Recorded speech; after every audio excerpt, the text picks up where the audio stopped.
Paham ya teman-teman ya? Nyampe di sini saya tidak ingin bersangkutan dengan uang.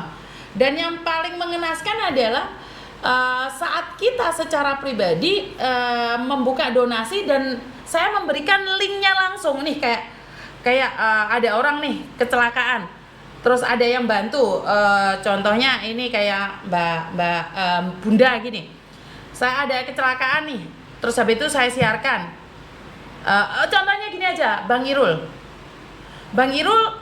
kalian punya susu atau punya uang, langsung berikan pada siapa? Istrinya itu siapa? Dana, kirimkan. Tapi Dana amanah. Dana ngomong sama saya, Miss, ini saya dapat uang ini. Dan Dana tidak secara pribadi telepon ke orang lain dan ngomong, Bang, boleh dong aku minta uangnya, Bang, saya nggak punya uang nih buat beli susu. Dana tidak pernah melakukan itu. Kenapa saya izinkan kalian memberikan bantuan secara langsung pada Dana? Kontak langsung sama Dana. Karena Dana tidak pernah nih tiba-tiba datang dan minta uang ke kalian. Saya merasa malu kalau kalian sudah dikasih donasi sama orang, terus secara pribadi kamu telepon orang itu dan minta. Itu raiku kayak dibeset, Ra.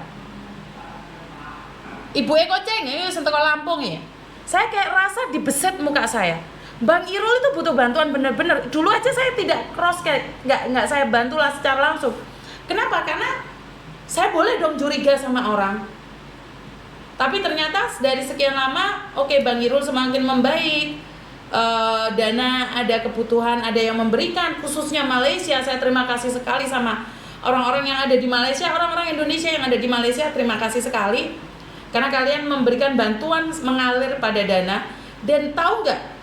Saat kalian minta donasi ke saya dan saya memberikan itu dengan senang hati, terus kalian membalikkan fakta, saya bisa berhenti loh. Saya secara totalitas saya tidak membantu. Karena saya tidak ingin apa ya? Banyak orang memperalat keadaan. Dan satu lagi informasi yang membuat saya kecewa banget. Ada orang yang mengatakan bahwa saya itu menawarkan kalian pada om-om. Ini ada orang nih. Tiba-tiba SMS ke saya, seolah-olah SMS-an sama saya tapi diedit atasnya itu, Mbak. Tulisan Yuninya itu diedit. Yuni TKW Hongkongnya itu diedit. Dan mengatakan, apa maksudmu kamu, Yun? Nawarin saya ke om-om. Halo. Saya ratusan SMS WA aja saya nggak ada waktu. Nanti saya suruh admin saya nge-up. Ini saya nggak ada roamingnya, Mbak. HP saya ini mati, modiar, jeglek. Nggak ada SMS bisa masuk. Nggak ada. Ini nomor saya roaming, nggak di roaming. Nomor Hongkong. Bisa-bisanya mengatakan bahwa saya itu nawarin kalian ke om-om. Dasmui. Jadi sampai segitunya kalian jatuhin saya gitu loh. Sampai segitunya. SMS sendiri dibalas sendiri. Ya Tuhan, kok saya nggak sempat berpikir sejahat itu ya teman-teman ya.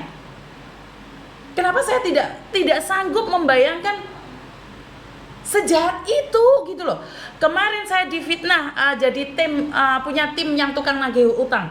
Yang kedua, anak saya difitnah, katanya anak saya ada job untuk yang di base. Itu yang memfitnah anak buah saya sendiri loh. Anak buah saya sendiri. Karena itu jika kalian ditawarin apapun, kalau kalian tidak bisa telepon saya punya kantor, datangi kantor saya yang ada di Hongkong. Labrak saya di sana. Jadi saya itu bukan apa-apa, bukan siapa-siapa. Kok sampai segitunya gitu loh. SMS sendiri dijawab sendiri. Dan saya merasa sangat kecewa dengan salah satu anak buah saya ini. Saya menolong kamu dari hati saya yang paling dalam dan saya tidak pernah minta uang kamu 1 sen pun.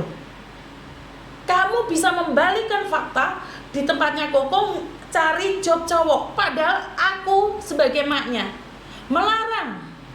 melarang siapapun promosi job cowok. Tapi kenapa kamu tega memfitnah Koko Thomas sampai anaknya yang mau dibohongin itu datang ke tempatnya Koko Thomas ini? Saya sangat bangga sama dia ini. Karena anak ini mau datang ke tempatnya Koko Thomas untuk konfirmasi. ya silakan fitnah saya. Karena itu saya benar-benar ngastiti dalam melangkah. Saya benar-benar ngastiti, apalagi hubungannya dengan uang. Saya difitnah ambil uang orang 24 juta, saya berani taruhan. Jika masih ada yang menuduh saya mengambil uang orang 24 juta atas nama saya doakan dia umurnya panjang, biar dia menjadi saksi hidup bahwa saya tidak pernah melakukan itu. Saya berdoa buat orang-orang yang mengatakan bahwa saya mengambil uang orang. Ngapain saya menyisihkan uang takziah buat orang lain hasil dari YouTube saya? Jadi saya pribadi, saya ngeri-ngeri sedap ya. Saya pulang ke Indonesia itu saya menyaksikan banyak hal yang begitu tidak saya pahami. Karena bagi saya sudah cukup menangis dengan dilema yang ada di Hong Kong. Saya sudah cukup hancur melihat penyiksaan, perkosaan, kesetruman orang-orang yang ada di luar negeri. Dan saat ini saya ada di Indonesia, saya harus menyaksikan banyak hal yang di luar nalar saya gitu loh. Sudah tahu nih ketipu, diingatkan malah dibilang ngiri. Jadi sekali lagi saya cuma pingin bilang, nggak segitunya kali. Saya jujur, saya pulang Indonesia bingung banget. Kenapa? Orang-orang kita diingatkan tuh sangat sulit sekali, dan urusan uang keuangan ya, bener lah, jangan sampai terlibat dalam urusan keuangan siapapun itu. Jika kita nggak punya uang, udahlah, karena kasus skandal itu akan tetap keluar suatu saat. Saya lebih memilih untuk ya yang menjatuhkan nggak apa-apa sih saya dijatuhkan, karena saya nggak pernah merasa naik, Mbak. Kalaupun saya dijatuhkan, saya nggak apa-apa. Tapi saya nggak pernah merasa naik, saya biasa aja gitu loh. Apa yang saya lakukan itu sebelum orang melakukan. Jadi menurut pendapat saya biasa aja. Apa yang saya lakukan itu tidaklah seperti yang sangat berat. Halo, kenapa Mbak? Jadi apa yang saya lakukan itu biasa saja. Tapi kalau ada orang ada rencana menjatuhkan saya, otomatis bingung sayanya.